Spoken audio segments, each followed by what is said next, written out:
हिंदुस्तान के एक छोटे से गांव में पार्वती नाम की एक सास और उसकी बहू सीता रहती थी। पार्वती सीता को घर से निकालने के लिए कोई ना कोई तरीका तलाश करती ही रहती। पार्वती अपने लाजवाब लालच से पूरे गांव में मशहूर थी।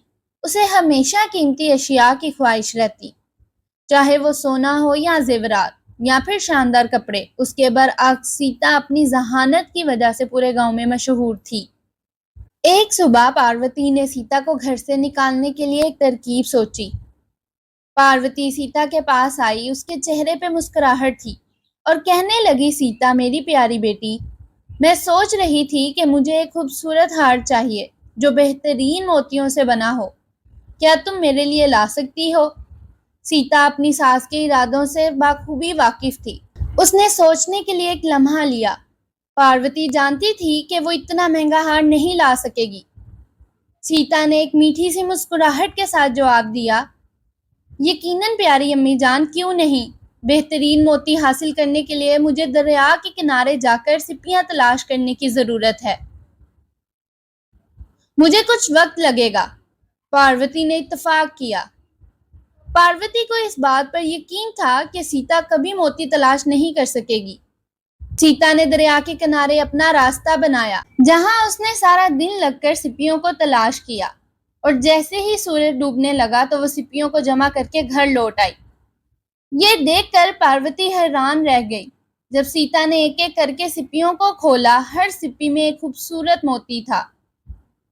दरहकीकत सीता ने बड़ी चालाकी से बाजार से कीमती मोतियों को खरीदकर हर सिप्पी के अंदर रख दिया था। उसने इन मोतियों से हार बनाकर अपनी सास को पहना दिया। पार्वती अपने बहू के इस काम से हैरान परेशान रह गई, लेकिन पार्वती के लालच का कोई जवाब ना था।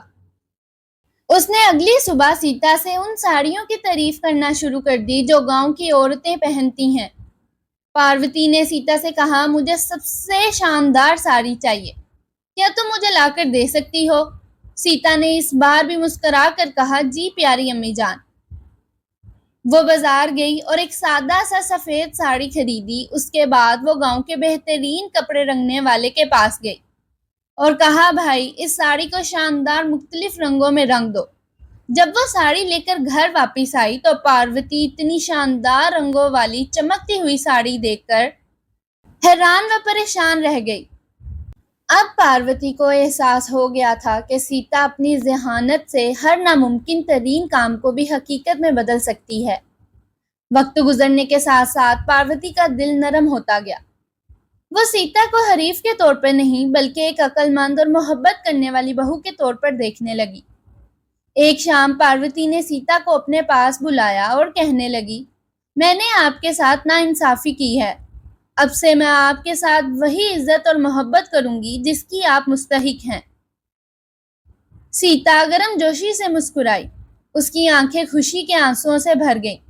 उसने कहा, अम्मी जान, आपका बहुत शुक्रिया। मैं सिर्फ अपने घर में अमन और खुशी की ख्वाहिश करती हूँ। इस दिन से पार्वती और सीता आपस में मिलजुल कर रहने लगी।